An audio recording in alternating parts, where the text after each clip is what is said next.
The average Londoner would need a pay rise of 266% in order to buy a home in the capital. That is according to the latest report from the National Housing Federation.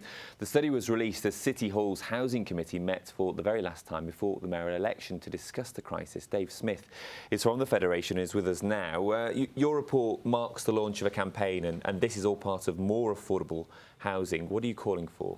What we're calling for is 100,000 affordable homes to be built over the next mayoralty. So over the next 4 years, we think whoever is the next mayor needs to really commit to building affordable homes rather than just increasing the supply of housing in London. Really focus on affordable homes and use people like housing associations who can deliver them for people. Yeah, this idea of affordable is one that's been questioned and raised in several times. Just what does affordable mean?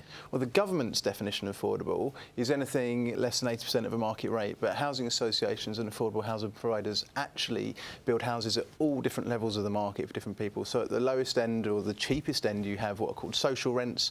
So a lot of housing associations still build social rents properties, up to things like shared ownership, where you do part rent, part buy. You buy a percentage of the house, and then over time, hopefully, as your wage goes up and you get a better career, you can buy the rest of it. So we're talking about all different types of affordable housing. Yeah, I mean, 100,000 is a huge number of homes. Nowhere near met that from the past, several mayoralties. Are we likely to do it in the next term? Well, we need a target that's going to stretch people. We need the mayoral candidates to really commit to doing something different if they're not just going to get the same results as before. The last mayoralty had a really good go at building affordable housing, but the demand is so huge. And I think there is actually there's no housing crisis in this city for people who want investment properties. There's no housing crisis in this city for people who want very nice high-end properties. There's a real crisis in affordable housing. So that's why the National Housing Federation is really concentrating on how many affordable houses we can build. So from the Federation's view, have any of the candidates running for City Hall set out a clear enough idea about how they would tackle the housing crisis? Because they've all highlighted it as a key issue. Absolutely. But have they been clear enough about what they'll do? Well, I think the really interesting thing about this election is that housing is just the top priority for people in London. In the general election, housing came about third or fourth in the issues index, which is a real rarity in the first time it's gone that high. But now we have a prominent election where housing is a top issue.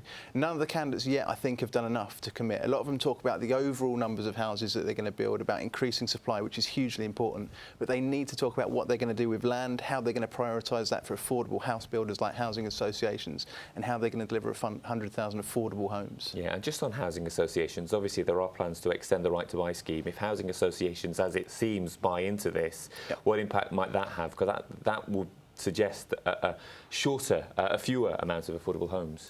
Well, it's not so much a case of buying into it from housing associations' point of view. I mean, it was a government commitment that they made before the election. People voted for it as a manifesto commitment.